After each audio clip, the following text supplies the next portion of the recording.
Ronnie Newt, what's good? What's up, Vlad? Hey, good to see you again. Good to see you again. I haven't seen you since 2006, 7 or 8, sometime like that. About 2008, Yeah, exactly. with Gangsta Brown, Divine Brown's man. That's right. And Stretch. Stretch, yeah. Right. Nice place you got here. Thank you. Nice chair. Yeah, thank you so much. Need to get one of these for my house. Yeah, I'll order you one. Okay. When I win this lawsuit. Okay. So let's start from the beginning. Where'd you grow up exactly? San Francisco, California, baptized in Baywater. I was born 6/20/49. Okay. Now, when you were young, you started getting involved in the streets. And 9 years old. 9 years old. Right. Okay. Well, what was some of your first crimes that you were doing? I was selling dope. I was selling weed, max boxes of weed, and hustling weed, and little red devils and bennies. They used to call bennies to keep you up all day. I used to sell pills and all that, and I used to hold heroin for the big boys on the corner. Okay. And when did things start to kind of build up? Develop for me? Yeah, I mean, in terms of, from going from, selling little dime bags to actually moving weight and actually doing big business. Some of my cousins, I won't say their names, but they went to the penitentiary for it already. We had a family called the New Beasley Tatum family, and we all were one big family in Northern California. The federal government put us all in jail for the RICO Act. And we're selling, they say we were selling large weights of cocaine and heroin. We were the Northern California gangsters, like the Gambinos in New York. Okay. And you've been arrested how many times? 165 times. 165 times. You read it Yeah, no. back about, I guess, 10 years ago? Yeah, Something no, like you that. actually gave me your rap sheet, and Right. the pages and pages. Right, right. And it was I had like, about 50, 60 alias, AKAs. okay. And during all those arrests, did you do any major jail time, or was it just in and You know out? what, I got through, because when I started out young, by the time I was 16, I was rich. I had millions put up, so I was already rich. And so I was able to bail out every time they just would get me for, get you for something you didn't do. They'd just arrest me, say I stole my Rolls Royce. They'd say I stole my Cadillac. They'd find guns in the car, and I get charged for that. So it just started building up. Every time they see me pull up on the whole straw, they'd pull me up, jack me up, take me to jail, take my car in, so I'd have to bail my car out too, bail myself in the car. And it went on for years and years, but they could never catch me until the end of my historic ride, and roller coaster ride, I'll tell you. Okay. During the height of your criminal era, like how much money did you have put aside? In my criminal era, I'll just say in the millions. In the millions, in cash. Cash. And I had so much money, let me put it to you like this. One of my brothers, I was living in Piedmont Hills in Oakland, California, and I had like a bread cabinet box like that, ran across the wall, and was full of all the hundreds. And one of my little young brothers took the 175,000, and I couldn't tell because it was all in hundreds, right? Till I went to make a move, and I was counting, 1, 2, 3, 4, because hundreds is 10,000, but he'd take like 2,000 out of each bundle. I couldn't tell until I got to where I had to go and do do what I was doing. I said, "Oh Lord, it's almost 200 racks missing. I'm finna knock everybody's head off in the house. The wife, the father-in-law, and all that." To make a long story short, I was so much of a gangster, I snatched her daddy up, had him tied up in the office, and my big brother come and said, "Man, don't do him. Calvin did it. Your baby brother." I said, "Huh?" He said, "Yeah, we got pictures. You can see all the money flagged all over him at the ghetto club." I said, "What you mean?" They said flagged in his socks, flagged in his hat, flagged in his pants. He was just hundreds everywhere, all over him and his partners. Right. I said, "Okay, he didn't do it. Let me get him." So what happened was, I snatched my little brother up, and my mother heard about it, and we was in Piedmont Hills fighting in the closet. I had the gun, find the gun in the closet. My mama said, "I ain't gonna let you kill my son, boy. I ain't gonna let you kill my son, boy. You got to kill me too, boy." My mama was a gangster too, right? So with the gun's going boom, boom, and so I finally said, "Oh, man, my mama wrestled me with this gun. I can't wrestle with my mama." Right. So I just didn't. I let off the trigger, right? And then I just whooped the nigga with a mop stick and never got my money back. He never paid me, but now he's one of them special forces dude that go to Iraq now. I don't think I can whoop him now. He's been taught well by the special SEALs. So, but I still love him. But you owe me 175,000, almost 200,000, Calvin. But I still love you, boy. Now, you actually had a lion? A pet, well, you had a lion or a tiger? I had a pet lion. You had a pet lion in your backyard? Yeah. And a Cougar. A Cougar line, yeah. Okay, this was where? In San Francisco, California in 1977, September 1977, he got a hold of my 4-year-old daughter, China Doll. The line ended up messing with your daughter. He was, remember Scarface? Yeah. He was chained to a tree, and the little kids in the neighborhood was throwing rocks at him. So when my daughter ran out with my wife trying to get the kids to stop throwing rocks, he attacked her, because he seen like she was a little kid. That's all he could see in his mind.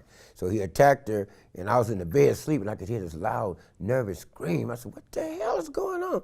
And she said, "He's got China Doll." I was like, "Oh my God!" So I jump up. I got on a pair of red drawers, silk drawers, right, pimp drawers, and I run downstairs. And I said, "Hand me the machine gun." So my brother had a machine gun. My baby brother said, "Don't shoot, Ron. You might hit China Doll," because he had her, and his body was over her body, and I was gonna hit him with it. And I said, "Forget it." So what I did is I ran over to him and took his mouth and took it off of my daughter, and his teeth went in this finger right here, and I pulled him off and I slung him, whap, across the yard. You know you're real strong when your babies or something following your car, something following your babies, and you see something happen to it, you get that extra strength, that godly strength. So I threw him across the backyard, grabbed her up, and I was running down the streets where we couldn't find no keys to the car, and I'm running down the streets where, and this white man pulled up to me with a truck full of hay. "Hey, boy, what's wrong with you, boy?"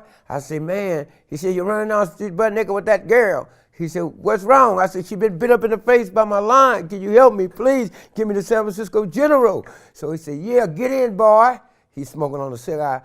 He said, "What happened?" I said, "I had a line." "What you doing with a line, boy?" I said, "I don't know, man. Just get me to the hospital, please." So he got me to San Francisco General Hospital. I ran to the hospital. I ain't got no clothes on but some red silk drawers on. They grabbed my daughter, took her to intensive care and started working on her, right? So I left her there. Everybody found keys and met at the hospital. I'm on my way back because I'm down for a kill now. So when I get to the house, he's still in the yard, right? He done taste blood now, and I got a gate in between me and him, right? So when I get there, I say, "Hey, Mr. Hill, what's happening, man? You know what you did, huh?" I said, "Oh, it's like that now, huh? You want me now, huh? Huh?" So I went to open the gate, he did it. I said, "Okay, partner, that's what I wanted you to do." I said, "I can't handle you no more." I said, "Daryl, give me that 30 caliber," and hit him, whoop, whoop, whoop, whoop, whoop, about 30 times. Still kept coming. "Give me another gun, machine gun." Whoop, whoop, whoop, whoop, whoop. I hit him 77 times, and I had emptied everything in the machine gun on him. He still didn't die. And the only thing that stopped him from trying to get through that gate was a snub-nosed 38. I hit him between his eyes and stopped him. He dropped. Bam! He didn't die. He hissed at me, right? So they got him to the hospital. So they had a contest of who gonna live, Mr. Hiss or my daughter. Every hour, Mr. Hiss is hanging in there, and Siobhan, the China Doll, it looks like she may not make it. And man, we're going, what the heck is they doing on the news saying all this crazy shit, right? Yeah. The animal and the dog, right? So, and the lion, right? And my daughter. So what happened was, my daughter pulled through, and Mr. Hiss died 3 nights later. Everybody that loved cats and lions called me, wanted to kill me. White boys from all over the world were talking about they coming to get me. But your daughter made it through, though. Huh? Your daughter made it through. That's the important part. Yeah, she made it through. Okay, so at what point did you decide to transition from being a criminal to going into the music industry? I got into a shootout and got shot. Oh, yeah? Yeah. What was the shootout over? I got into a shootout over some guy robbing a young lady, and somebody called me and said, "Hey man, dude is over in such and such and such. You need to go over there and holler at him. When he see you, he ain't just gonna let you in. He don't think you coming for no fun, cause you rich." I said, "Okay." I was living off of Golf Link Road, where John Barris, the attorney, had bought my house from me. So I was living in that house off of Golf Link Road, 98th and Golf Link, up in the mountains. And so I told my driver, "Get the car, let's go. We got to go handle some business." So I put on the Shaft clothes, all leather, suit like Shaft, right? Shaft was out in them days when I got ready for the shootout. So I had the bulletproof vest on, the Shaft leather, and the leather hat, everything, right? So we get over to San Francisco, somewhere in San Francisco. I won't say the Destiny, but somewhere in San Francisco. We go to San Francisco, and I knock on the dude's door. And I said, "What we gonna do? We not gonna kill him. We just gonna whoop him." He said, "Oh," my driver said, because he was a kung fu expert. He said, "Yeah, okay, I'm gonna chop him up." I said, "Okay." So dude had an intercom that you could hear everything we said. My dumb ass wasn't looking at the intercom, so he heard everything we said. So when I rung the doorbell, he said, "Yeah, come on in." and close the gate behind you. So I come in, I close the gate. Now I'm locked in the gate. Now you got to go up the stairs through another door. You ever been in a house like that? Yeah. When you go through the little patio part, then there's a door up there. So when he snatched open the door, he said, "Aha! I heard everything you said." I go to bring my gun up. He said, "Boom!" Shoot the gun out my hand. And he dove in the kitchen. Now remind you, I ain't got no gun now. So only thing I can see is that plate glass window behind you on the second floor.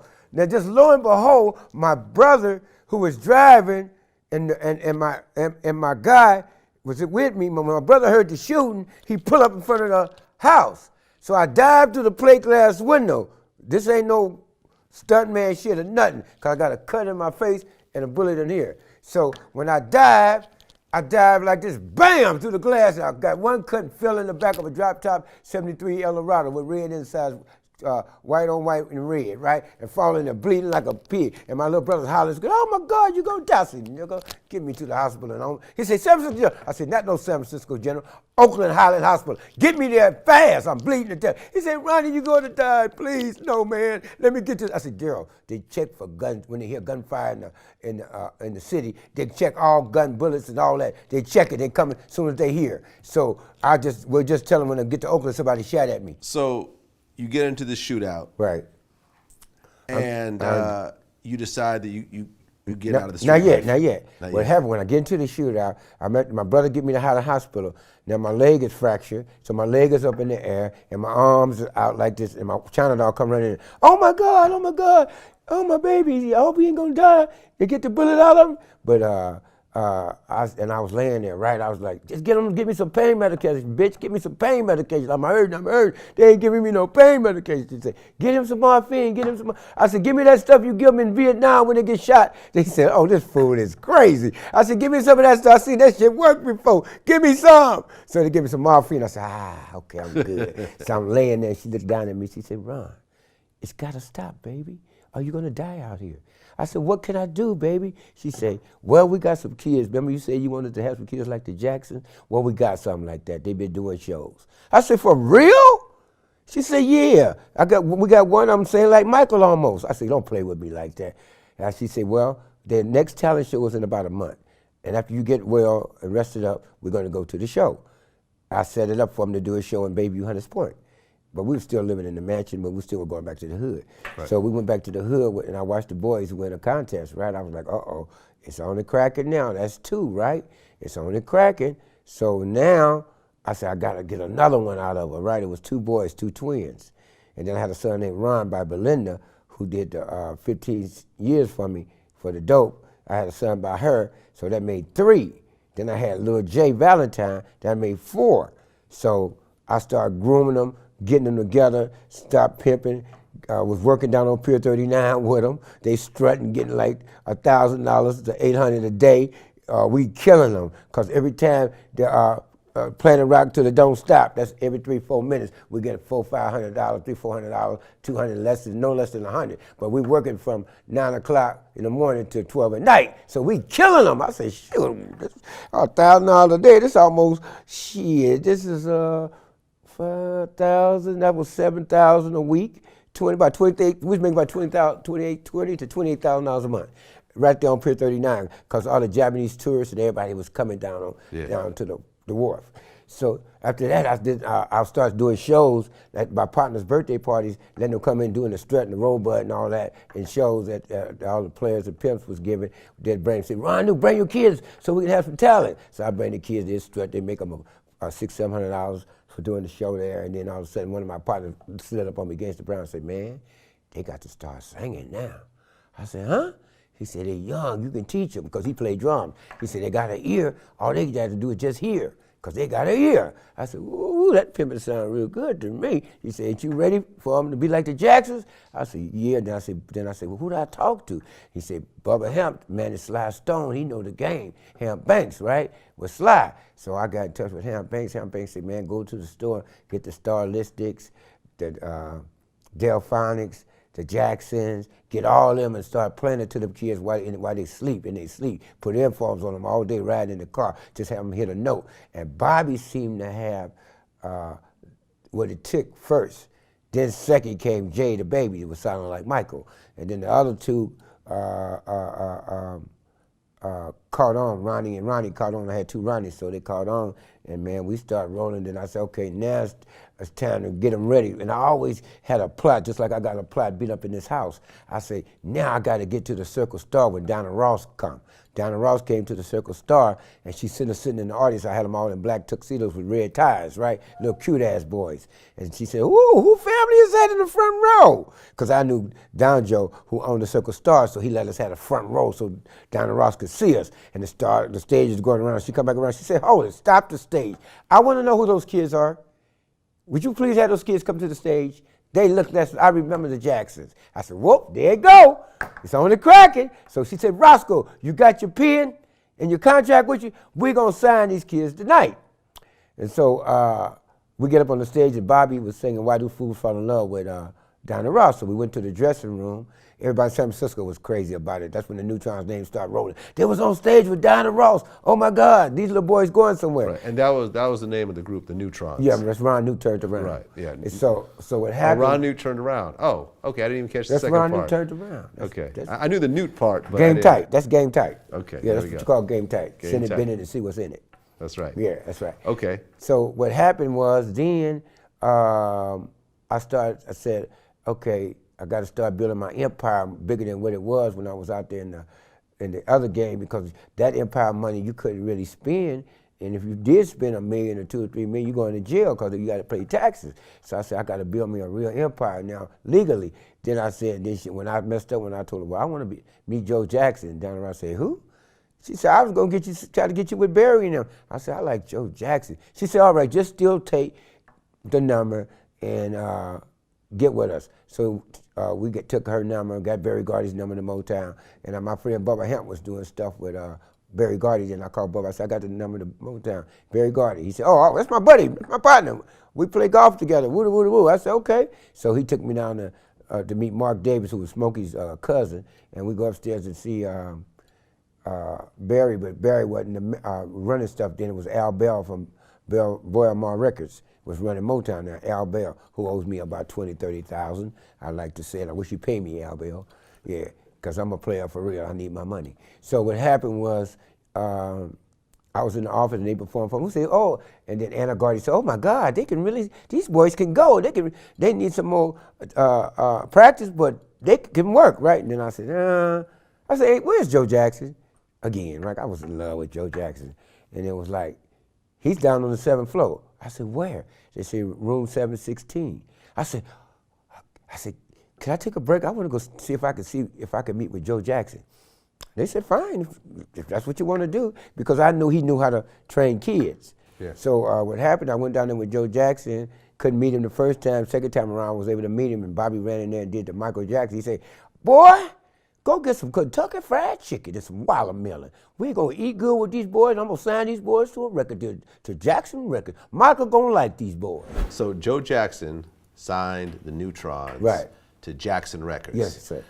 Now, but the Jackson 5 and all them, they were signed to Motown. Yeah.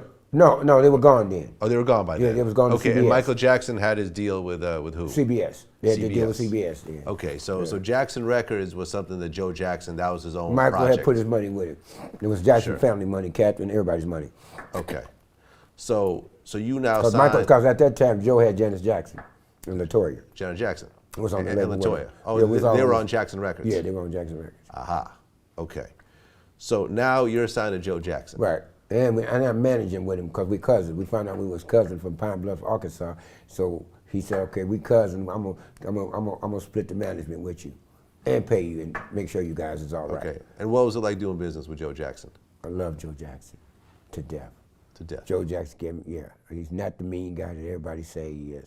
He had to be hard on his boys because he didn't want them to get in trouble. My situation was different. I was a gangster. Joe was a working man out of the mill. So it was a difference. I didn't really believe in abusing my kids whooping on my kids because I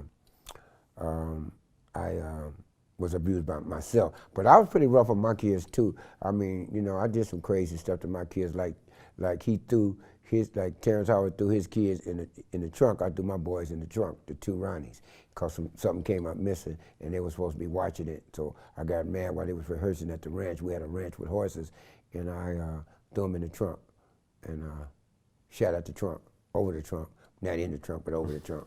Had them kicking and scared to death. But when they came out the trunk, they were soldiers after that. Right. So now the Neutrons assigned to Jackson Records. Right. And did you start to meet Michael Jackson during this I time? met Michael Jackson at that time. We did a show at the Roxy for Jackson Records, and Michael came in. Michael, LaToya, and Janice all came, which is in my book. I write it about it in my book.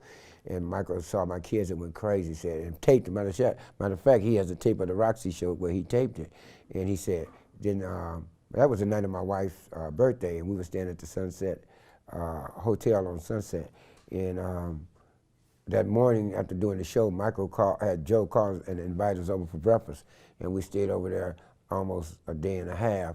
We spent the night over there, and after that, I started visiting the ranch frequently, talking to Mike, hanging out with Mike, and all that stuff. This is Neverland Ranch. Right, Neverland. No, this is Abraham's Ranch. Just when everybody was thousands of people outside the door, and nobody could get in, but people that was on the list. Bill Bray was security then. Okay. And I'll never forget it, because I used to tell my kids, one day we're gonna get to the Jacksons, right?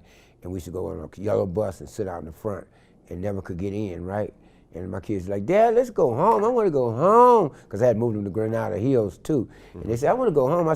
So I said, let me get off the bus. And I pulled a bunch of flowers from Joe Jackson's front yard. And I said, I'm gonna pray on these flowers, right? And the next thing I know, we went down to the Jackson's house, and my kids say, Dad, is this real? I said, watch this. I said, they said, who might say is calling? I said, the Neutrons, and the black gate going. I looked at the joyful look on my kids' eyes. They were like amazed. That was the greatest thing I ever did for them in their life. That was better than money. They was going to see the greatest that ever did it, Michael Jackson, the king of pop. My kids were like, oh, Dad, you pulled it off. Oh, Dad, we love you.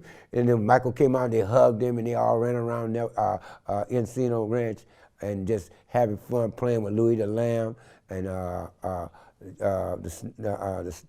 he had a great big old snake, and I don't know if his name was Joe, but I think it was Joe, but I'm not sure. He had a snake named Joe. He had a big old, what they call that snake? Anaconda? Almost like an anaconda, right? Right. About 50 feet long.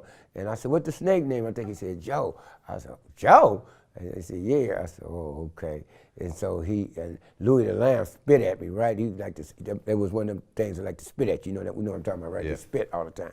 And so he had Bubbles, and I'll never forget, the kids was playing with Bubbles, so Bubba bit Jay. Bubbles is the monkey. It's the monkey. Bubba bit Jay on his arm. And Jay said, Dad, he bit me. And Michael said, he did what? He said, Bubba, did you bite him? He said, Michael said, bam! Slapped him to his knees, and Bubba said,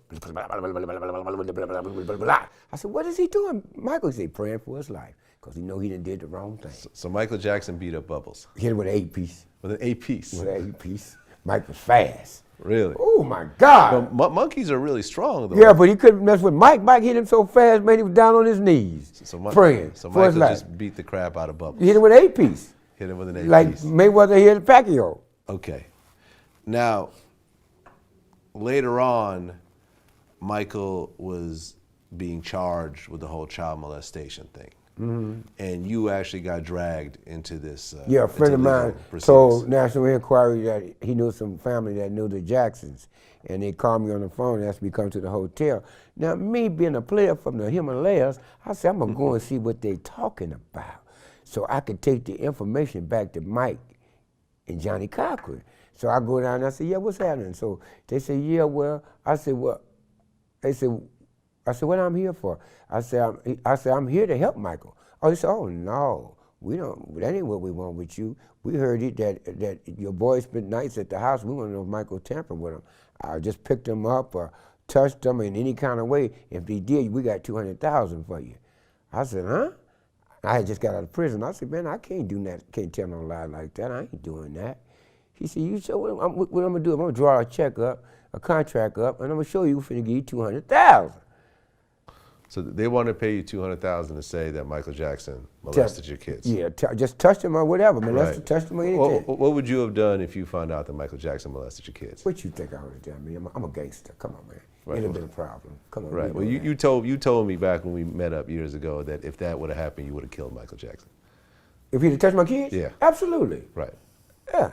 But I love Mike, and I know Mike didn't do that, so he didn't have no problem worried about me. Exactly. But and I remember you had shown me a picture a while back. Right. It was your son at Michael Jackson's house wearing his underwear, but that was a personal picture that you took. I took that picture. They just got out of the swimming pool. Yeah, I exactly. took that picture. But they wanted to use that picture as evidence against Michael Jackson. Right. Yes, they did. Yeah. Okay, but you weren't going for that now. Okay, and Michael Jackson ended up winning the case. Yes.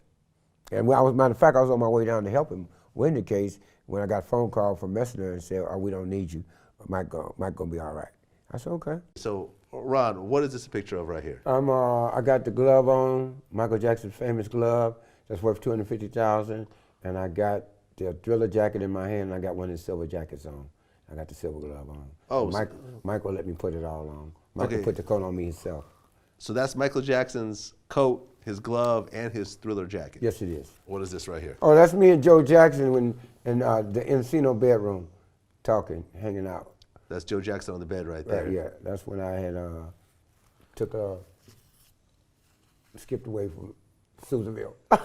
You're on vacation. I was on vacation. That's Michael Jackson's, where the platinum albums are all kept in that room, the billiard room of the Michael Jackson and the Jackson 5.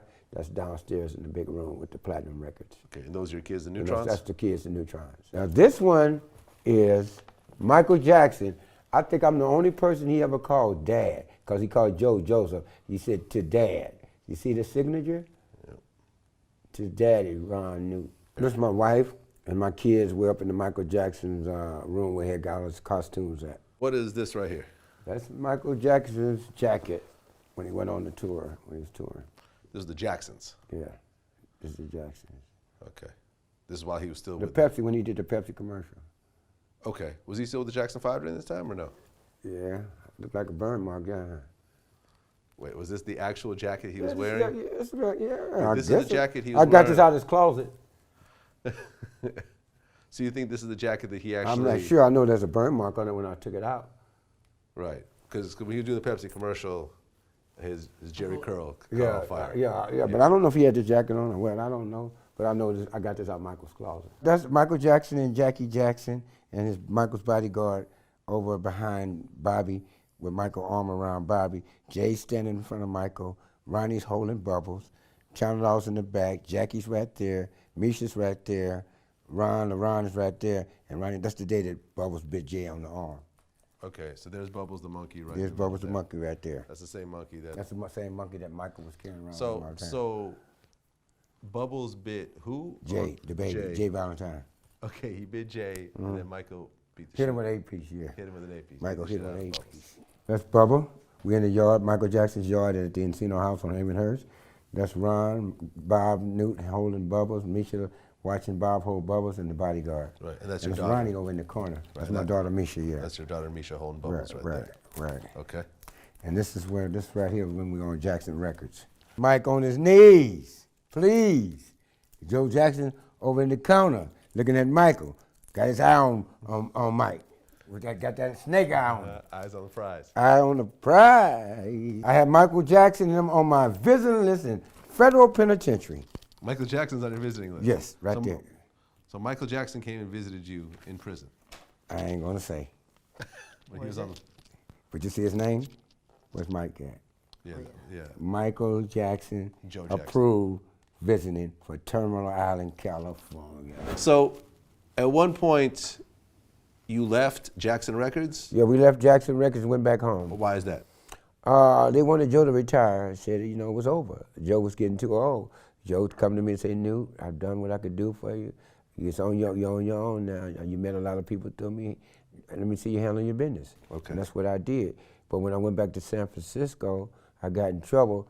I had a brother-in-law who put me in jail, had me put in jail, because he was trying to get me to become an informant on my family.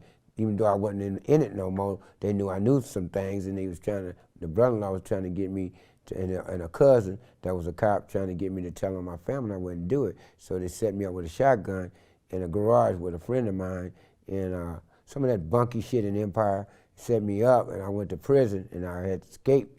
And I had to escape because when I went to prison, Lou Sides for MCA Records told my wife that I want to sign the Neutrons, but I need the daddy. And so when my wife came and told me that they needed me, I broke out of Susanville. Right, you broke out of prison to sign a record deal. Right, a Susanville camp, yeah. For the Neutrons. Right. How many times have you been shot altogether?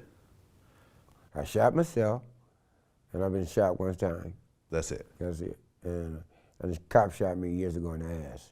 In the ass? Yeah. Okay, but see, it's not like you've been In a ton of shots, No, a ton of shootouts. Stabbed? No. Never stabbed. Okay. So you break out of prison to sign a record deal. And you know who broke me out, right? Who's that? My mother, my cookie broke me out. China Doll, her and the kids. China Doll is? That's Jay Valentine, the Neutron's mother. Mother, okay. Yeah. She broke you out of prison. Right. You went and signed a deal. Right. And then what, you turned yourself in? Nope. I stayed out for 2 years and ran under Johnny Cochran's name and Joe Jackson's. Okay. They were trying to get me a deal, cut a deal where I could go back, and they let me out because they knew that the shotgun I got set up with was not my shotgun, and they were setting me up, and Joe read into it, and Joe called Johnny Cochran, and Johnny Cochran was trying to get me a reprieve and a new trial. Okay. So your kid signed to MCA. Right. You go back to jail? 2 years later. 2 years later, you go back to jail. But then there were some problems that happened with MCA Records where... Well, let me tell you what, and the reason why I stayed out for 2 years is because Johnny Cochran was so powerful that when the police pulled me over, I was using my brother's ID, but they knew that wasn't my ID.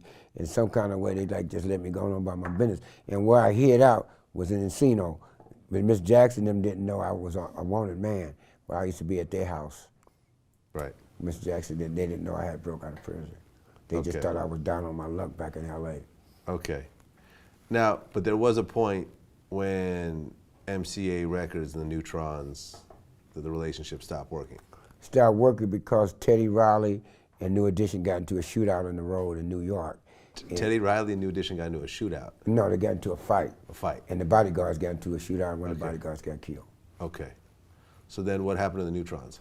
I got a phone call saying, Ron Newt, we got to put the Neutrons on the burner right now, on the back burner, and we got to do New Edition, break them up to Ralph Chasman, Johnny Gill, and BBD. BBD, Belle Biv DeVoe. Belle Biv DeVoe. I said, huh? Bobby Brown, too. Bobby Brown wasn't around then. Oh, he wasn't? But they had Bobby Brown. Yeah. Right, and they said they had to put money behind him, and they didn't have enough money allocated that year for my kids. Now they had to take out my money that they had allocated for my kids and give it to New Edition and all them, because Al Heyman had kicked them off the tour. Okay. So they had to all go for themselves. New Edition was a huge group back then, right. To be fair. Right. And the Neutrons were still just coming growing, up. Right. Yeah, still growing. But I wasn't going for it. Right. So when they told me, I said, well, I got my own money, because I just got almost $1 million from MCA. So I said, I got my own money. I'll take them out on the road. And Lou said, you can't do that, man. I said, I'm going to do it. So I went, me and the two dogs, my two dogs, Lynn, and the kids. August was the Bouvier, and Pee-wee was the little dog that you put in your purse. What you call them dogs? Chihuahua? No, or the other one with the hair, like a poodle. Yorkshire. Pomeranian? The Yorkshire. Yorkshire? Yeah, that's what it was with Jay's dog. So we all on the road, we doing shows for out there about 6 months. We going from here to New York all the way back to L.A. So every time I went somewhere, we turned it out. We had no records in the stores for the kids to go buy. So I called Lou Size on the phone. I said, Lou, what's happening, man? He said, MCA put the hammer down. They said they ain't putting no out there. They told you not to go out there. I said, I tell you what, y'all be there when I get back. So he said, what you mean by that? I said, just be there when I get back. You heard me? So Lou Silas, so I started threatening all, they always got somebody in every city, a representative, to take you around, right? So I would start scaring all the representatives, so they call back and say, Ron Newt, he owned one. He coming back to do some damage, right? So when I got to Baltimore, Maryland, going across the Fort McHenry Bridge in the camper, they pulled me on, wop, wop, wop, wop, wop. Get out, don't move, keep your hands on the steering wheel. So they put up and said, so I handed my brother's driver's license, right? He said, Ronnie, this is the end of the road for you. I said, huh? He said, someone gave us, told us he was out here with some kids. So they come on the bus right now, the gun is in the back. So they get the gun, and my brother was doing the bodyguard in Indianapolis, Indiana, and he left the gun on the camper. So my wife said, they said, Ronnie, you're under arrest for fugitive and gun charges, and you're gonna probably get life now. I said, oh Lord, the kid said, oh Mom, you gotta take that. You gotta take that right now. So what happened is my wife took the case, she got out, bailed out. No, she went to jail, bailed out, and then she came back to go to court with me, and the judge said, Mr. Newt, where have you been for 2 years as a fugitive?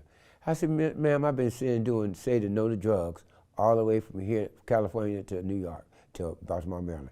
So I was in the Baltimore, Maryland jail, right? She said, well, I tell you what I'm gonna do. If they say you did good in Plainsville, New York, I'm gonna let you bail out. Will you go back to California? I said, yes, ma'am. Because who lets a fugitive bail out already serving time?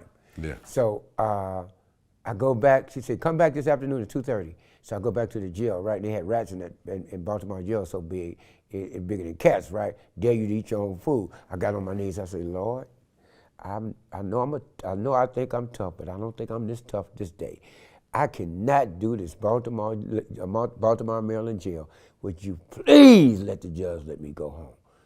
And when I went back, my wife showed the album, the Neutrons album, because it was on BET at the time I went to prison, to the jail in Baltimore, Maryland. So what happened was, the judge said, okay, Mr. Newt, can you post a $100,000 bill? I said, yes, I can, Your Honor. So I gave, my wife gave the bond for $10,000. I bailed out. Now, mind you, now I'm going back to get the camera, the camper, and the MCA finds out, and they call and say, why did you let him go? So my friend Sharon, who came and brought the money to get us out, she said, Ron, when we went to get the camper, the feds is up there, and they want you to come up and ask where you was, and we told them we didn't know. She said, you better go. So I'm in the Bellsbomb in the car with the key, right? So I drive to Washington, from Baltimore, Maryland to Washington Airport. So I called, Sharon called me and said, Ron, I called her mom, I said, what's going on? They said, they got Lynn and they won't let her go till you turn yourself in. I said, I ain't turning myself in. I'll see him when I see him. And she said, well, the feds say call him. So I called Roy Cheeks of the Baltimore, Maryland Federal Agent Department. I said, yes, is this Roy Cheeks? He said, yes, it is. Is this Ronnie? I said, yeah. He said, come on in. We're going to forfeit your bail. I said, you ain't going to forfeit my bail. I'm going home. He said, you're going to leave your wife? I said, I'll see you when I see you, partner. Come get me, because I'm going back home to turn myself in. I'm not going to be turning myself way out here. No, absolutely not. He said, where are you? I said, I'm not finna tell you where I'm at. I'm on my way home, buddy. So I flew back to LAX, and this one of my ex-bras picked me up. Frankie Curley picked me up and took me to the house, and then a couple of days later, the kids flew in with their mom, and they all came in, right? Now then I get on the phone, I say, it's Showdown at OK Corral today at MCA Records. So I get on the phone, I say, Lou Silas, let me tell you something, man. Let me tell you something, nigga. I told you don't fuck me. Didn't I tell you don't fuck me, nigga? Didn't I tell you that?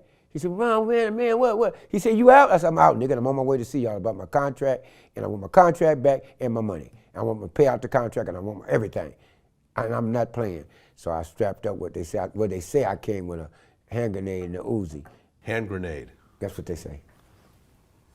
That's what they say. That's what they say. I've never even heard of this. I never heard of someone showing up with a hand grenade. That's what they said. That's what they say. That's what they said. And you can neither confirm nor deny that. I'm not going to confirm it or deny it. Okay. So when I get up there, I jump up on the table. I say, everybody get down. I said, everybody get on the floor. Don't nobody move, nobody get hurt. So somebody got on the phone and called a leader of a gang. I ain't gonna say his name, but they called a leader of a gang, and he called me and said, man, get up out of there, cuz. I need to holler at you. So I said, where you at? He said, come holler at me, cuz, you know I love you. So I went, he said, Ron, you know they're my folks. I said, yeah, dude, but they doing me wrong. And one of the dudes looked at me and said, Ron Newt, you escaped from Suitsville, right? Oh yeah, you're supposed to be a part of some such and such and such and such, right? I said, yeah, I'm a part of it. He said, dude, we ain't in that, let that go. And so he called dude, said, check this dude, I ain't in that shit. Handle your business. He's telling me, Ron, don't go back up there. I said, I got to go back. I got to see what they're gonna do about my kids. He said, Ron, you want me to go with you? I said, no, you ain't gotta go with me. You know, I did the fake cry on him. So I went back up there. When I walked back in on the building, there was no security guards at that time, but there was after that. I heard they spent millions of dollars after that. So when I get up to the third floor, SWAT was waiting on me. Lock your feet together on your knees, nigga. Don't bite. If you move, you were gonna blow your motherfucking head off. So and he said, if you got any gang members out there on the roof or anywhere surrounding the building, we gonna kill all you and kill you first. I said, man, I ain't got no gang members with me. And I ain't got. See, I didn't go back with no Uzi and no such as. I was clean when I went back because I'd already pre-warned, right? And I had parked the car like 8 blocks down the street, so they didn't know where the car was. And my kids said we got a ride and dropped off. So my kids, Jay and them, said, y'all might as well put the cuffs on us too, because we're going with our dad. So they took them down to the police station and held them, and my wife had to come get them, and that's what happened. That's what happened. And it made the news that night. Ron Newt ran up at MCA Records with the hand grenade and a Mini 14 and laid everybody down. Yeah, his father, the father's gone now. Right. Yeah. I'm sure MCA Records let you out of the contract at that point. Absolutely. I don't think they wanted Ronnie. No, they didn't. They kept it going till Ronnie got killed. My son got killed. No, they didn't cut the contract loose. They was gonna still do them. They was had studio work. They was in the studio with Wookie Stewart and Timmy Gallen, and Teddy Riley was getting ready to do something on them. So they kept him for a while. My son was supposed to go to the studio that day. He didn't go because they canceled the studio. He went out with the Crips and got his head blew off. His head. They shot him in the back of his ear. Yeah. Rest in peace. Right. Rest in peace, Ronnie. And I've seen it on national TV when I was fighting my federal case for the same gun charge. Okay, so that's quite a history in the music business, as well as the street business and everything else like that. Now, at one point, now you wrote a book about all this. I wrote a book called Bigger Than Big. I was going to call it Empire at first. And Empire's in my book about 5 or 6 times. Okay. If you want me to show you, I can show you. Right. But I wrote a book called Bigger Than Big. And I can tell you the synopsis in like 2 minutes if you want to hear it. Well, the synopsis, I guess, is very similar to a TV show. In this story, I take you on a journey into the darkest, most dangerous, secret parts of the world of pimp, hoes, drug dealers, and killers. I lay out my life and thoughts as against the pimp. The reason for this story is to educate you on the rights and wrongs of life. I educate you to the depths of the ups and downs of the music world. I regret it's totally impossible for me to recount all my counts as a gangster, and fortunately it would take a lifetime. But this story will still show my remorse, and I'm sorry for the many hearts I broke. For in the end, I will reap what I sowed. This story is based on the trials and tribulations of one man who dreamed of living the richest of lives. Ron Newt, a.k.a. Prince Diamond, had everything you could dream of and the world had to offer. 17 hoes, a gorgeous wife, and 27 beautiful children. I was a self-made millionaire. I was a ghetto star. I was able to infiltrate and hang with the world's greatest superstar, such as Michael Jackson, Joe Jackson, and the rest of the Jackson family, Sly and the Family Stones. In August of '89, I landed an $8 million record deal with MCA Records for my kids, the Neutrons. But although I thought I had it made, so my past would come back to haunt me and drag me down to nothing. It brought death to my namesake, Ronnie Newt Jr., who was gunned down at 1 p.m. on the afternoon of May 1st, 1991 in San Bernardino, California, for attempting to rob a Korean grocery store so that he could be initiated to one of America's most powerful gangs, the LA Crips. You see, Ron Jr. wanted to be like Ron Sr. Ron Sr. was bigger than big. I drove Rolls Royces, had a mansion in 3-4 cities, on exotic animals like monkeys and Black Panthers. You see, Ron Sr. was dazzled by the worldly pleasure, but when the game was over, what proved to be too costly. All that glitter is not gold. You reap what you sow. The real empire. Now, you had a meeting with Terrence Howard at the Four Seasons. Yes, at the Four Seasons Hotel. How long before Empire premiered did you actually have this meeting? About 2 years before Empire premiered, around 13, between 13 and 12, somewhere around there. I just don't completely recollect. But Suge Knight was there, King Cisco was there, Ronnie Marcette was there, A.W. was there, Tony Topaz was there, and Diego was there, and one Armenian guy who introduced Terrence Howard to the other Armenian Syrian guy, King Cisco, and they got me a sit down with Terrence Howard for like 3 hours. And what did you guys talk about? 2 to 3.5 hours. My story, like I just shot at you, what I just said to her, like I did Jamie Foxx. I said in the story, I take you on the journey, and Jamie slid down for and tell me more. Well, I did that to Terrence Howard. He said, man, I gotta play you, man. I gotta play you. And then he said, man, take my manager Julie's number down. My manager, take her number down and talk to her. See if we can get. I'm gonna help you see if we get a budget. We're gonna do this. So I gave him a script, book, and a DVD. Okay. But the meeting with Terrence Howard, you were telling him your life story. My life story. And he said it was the coldest life story he ever heard in his life. And what did he say he was going to do? He said he was going to play me. He wanted to play me. Okay. Did anything happen after that meeting? Nothing happened. I never heard from him. King Cisco called the manager, but they never did get back at him because they already had what they needed to do the dirt they did, I guess. Okay. 2 years later, Empire comes out. Yeah, 2 years later, Empire come on. I'm riding in my Maserati. You know, I'm still having it. So I'm riding in my Maserati. One of the Mayweather cars I bought from one of the Money Team boys. And I'm riding in the Maserati, and his father called me and said, Ron, why you didn't tell me you got that money from Fox? I said, tell you what money I got from Fox? That's how you got the Maserati. I said, I ain't got no Maserati that way. What is you talking about? Fox ain't gave me a dime. He said, I said, well, who's playing? He said, Terrence Howard. I said, Terrence Howard? He said, you get on demand? I said, yeah. I said, let me call my daughter. I said, Channel Dog. She said, what, Dad? I said, you seen the power? She said, oh, Lord, I didn't want to tell you. Yeah, I seen it. Come on home so I can set it up and I can record it. I got it for you. I said, Channel Dog, why you didn't tell me? She said, Dad, I don't want you to get no trouble. So I'm watching Empire, right, and I see Cookie acting like my wife. I see Terrence dressing like me. He mimicked me, the whole everything, right? I was like, wow. And they doing things in it that's in my book, my script, and my DVD. Everything fits. Okay. So did you try to reach out to them, or did you go straight to the court system? I went straight to the courts. I wouldn't go. What if I reach out? My reaching out is different. Huh? You know, you say the wrong thing, and then I wouldn't get no fight nobody. I ain't trying to go to prison, or get the electric chair or nothing. So you filed how big of a lawsuit? $1 billion. $1 billion lawsuit. Right. And against who? Against Rufus Murdoch, Terrence Howard. Rupert Murdoch is the owner of Fox. Right. Fox, Rufus Murdoch. Yep. Terrence Howard, Lee Daniels, The director. Danny Strong, and Malcolm Spellman from Oakland, where I'm out the Bay. So they were always all in cahoots. Okay.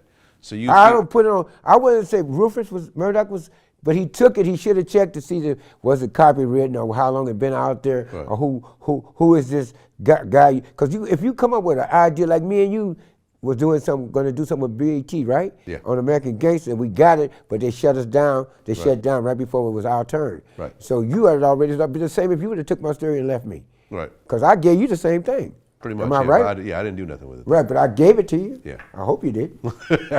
I did. Yeah. Okay. So how long ago did you file the lawsuit? I filed it in April last year. April of 2015. Right.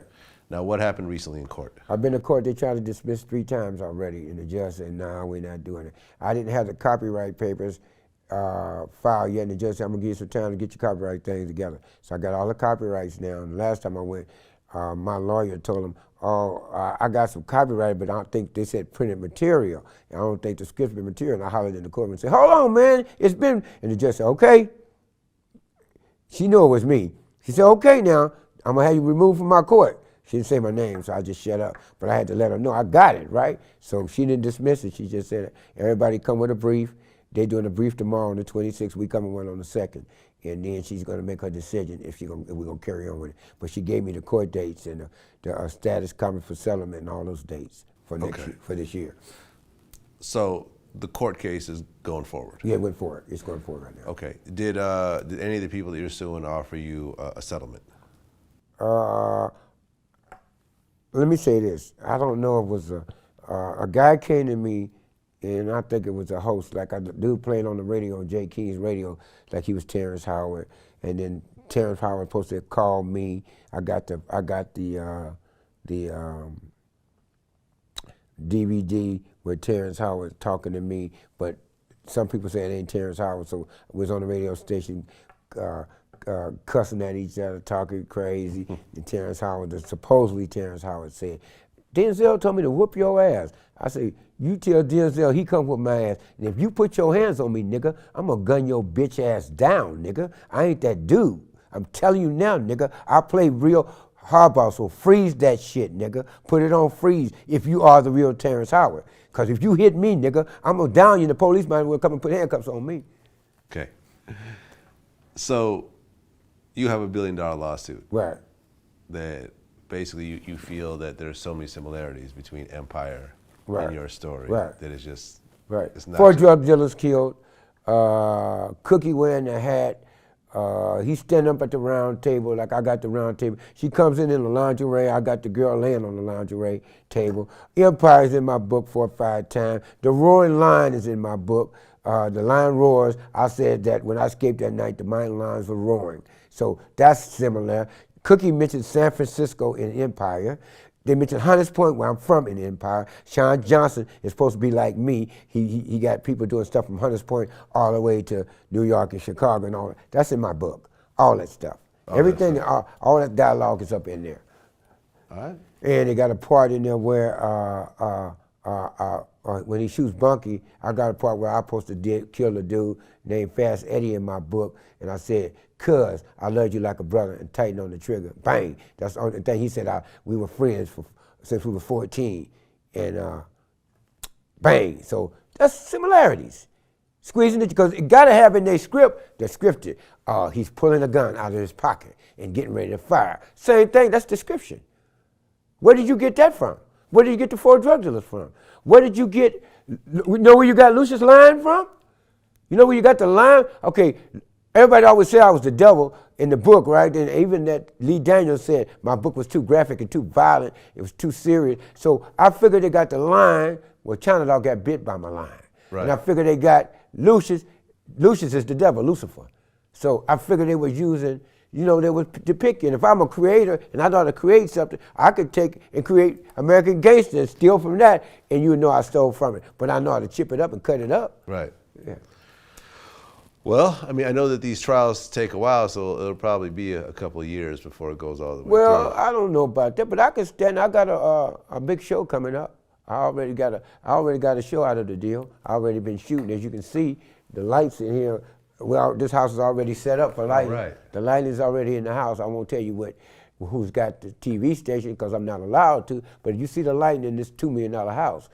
This is Empire shit. All this furniture is mine. I bought this with my money, my own legal money that I got for the deal that I got for this reality show coming. Well, that's what it is. Yeah, So. that's what it is. It's 5:30. I'm living like Empire for real. 2 fancy cars in the garage, mine, and a Maserati out front. Yep. Lee Daniels. I ain't Holly, Shaw partner. Yeah. All right. Yeah, and you said my kids was Soda Pop Kids. Take that back. They've been on BET Soul Train. Get my DVD Bigger Than Big, like you already probably got it, because you want the world to think that I'm a sneezy cat. I'm just looking for something. Dude, I'm looking for what belongs to me, partner. That's all. And if you think you didn't take it, come to court and prove it. Right. Yeah, that's all you got to do. I ain't mad at y'all. Y'all did me a favor.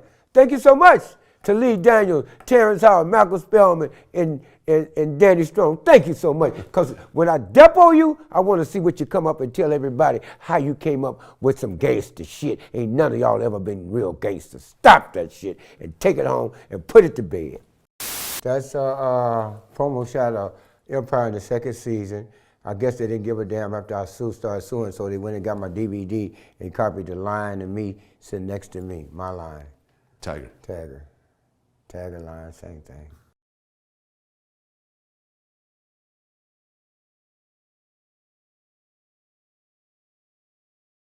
I want you to go to Ron Newt, therealempire.com. I'm selling T-shirts, pictures of me and Michael Jackson, audio book, DVD, all on sale. Come and see what I'm working with. See what the real empire was built on. Ron Newt.